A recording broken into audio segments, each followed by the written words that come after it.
Long Dog Book Reviews. I'm Shelby and this is Kiwi, and today we're going to be discussing, for once, a book that I did not like, and that was The Silent Patient by Alex Michaelides. This book follows the story of Theo Faber, a psychotherapist who is obsessed with treating this one patient named Alicia Berenson, who has been silent for the past 6 years after killing her husband.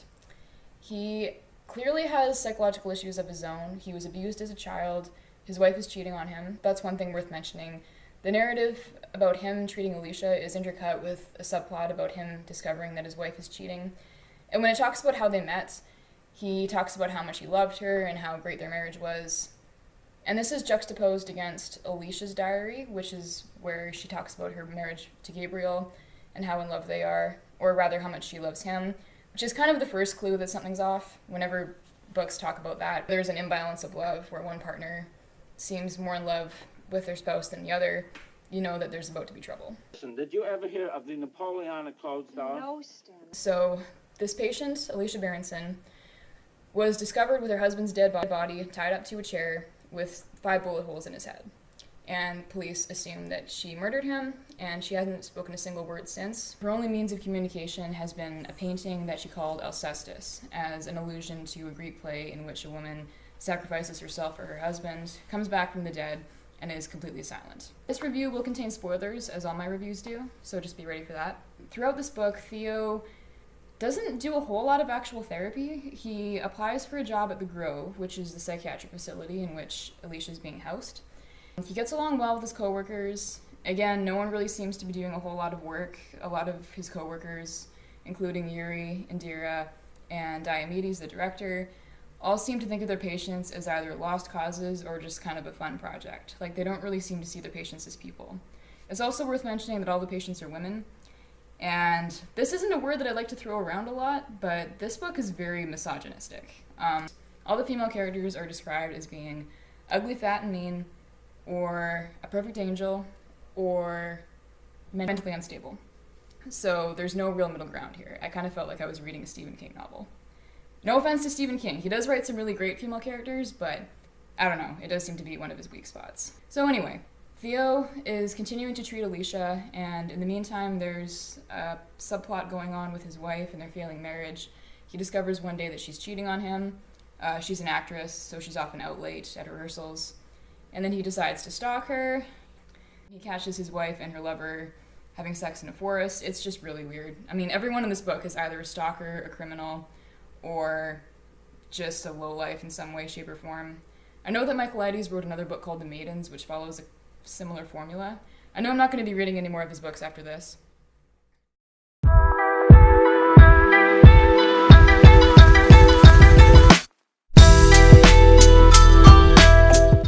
So the quote for The Silent Patient is on page 1 of part 2, which reads, "Unexpressed emotions will never die. They are buried alive and will come forth in uglier ways." And this is a quote directly from Sigmund Freud, and it refers to treating trauma. And one thing that Theo keeps repeating throughout this book is, how could she possibly have killed her husband? Like, what kind of rage did she have? What kind of trauma, what kind of horrible events in her past happened to make her want to kill her husband? There's also a tie-in with his marriage to his wife, Kathy, supposedly because she was the only one who ever loved him. And because their love was so perfect, he just relied on her for all emotional fulfillment, which made his discovery of her cheating all the worse. And he ties that in with Alicia's marriage to her husband, Gabriel, because this narrative is intercut with passages from Alicia's diary, which was really not that believable considering the fact that most people don't transcribe entire conversations in their diary. I know most diary entries are written like that anyway because they have to expose a lot of information. Near the end of her diary, she describes a man stalking her, and she doesn't know who it is. And she also mentions being assaulted by her brother-in-law, who also ends up being her lawyer. And here's another thing I didn't like about this book. There are so many subplots that are never mentioned again that I felt like I was watching The Room. Everything goes wrong at once. Nobody wants to help me, and I'm dying. You're not dying, Mom.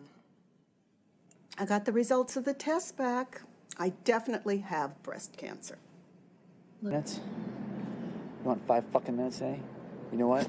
I haven't got 5 fucking minutes! Like, seriously, there's probably 3 or 4 subplots that are just never tied up. There's like 3 or 4 characters that are painted in suspicious ways, and it's just never mentioned again. Like how Max's wife is afraid of him, how everyone else is afraid of him, Jean Felix, her friend, who's obsessed with her art.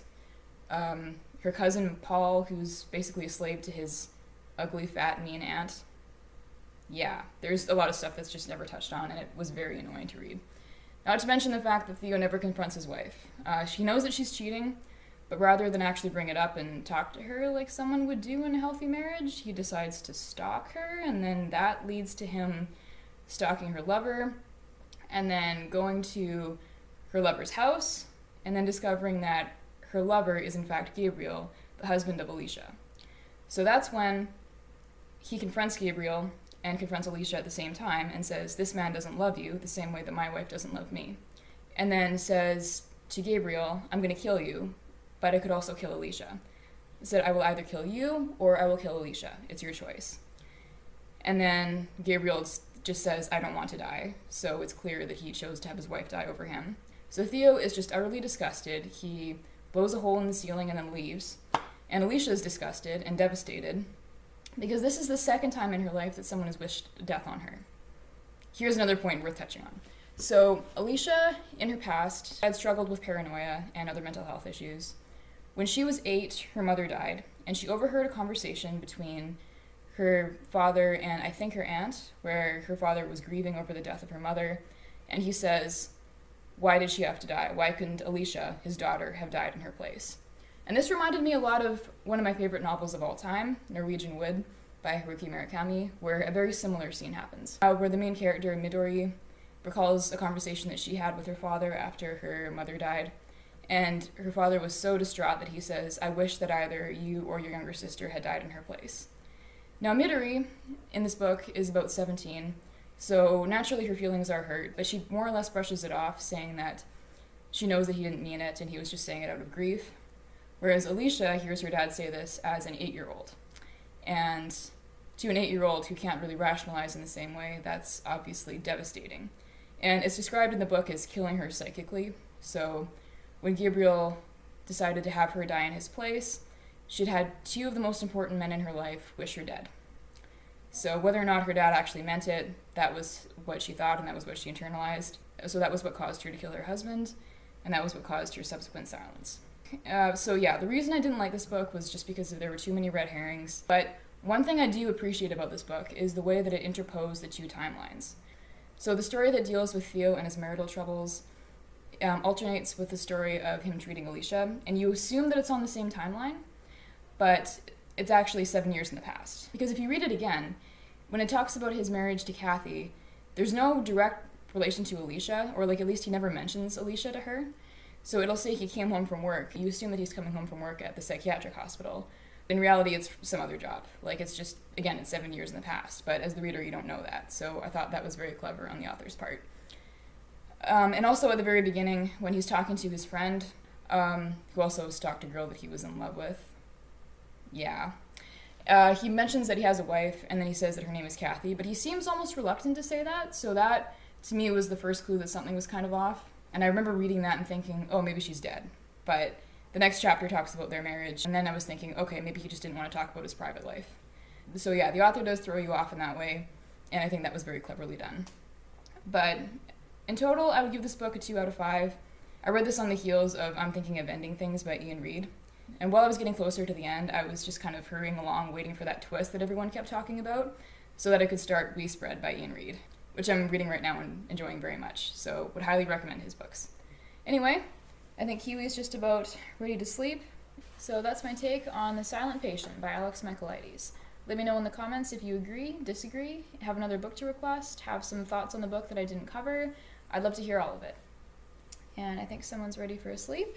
She's yawning again. Alright, bye for now.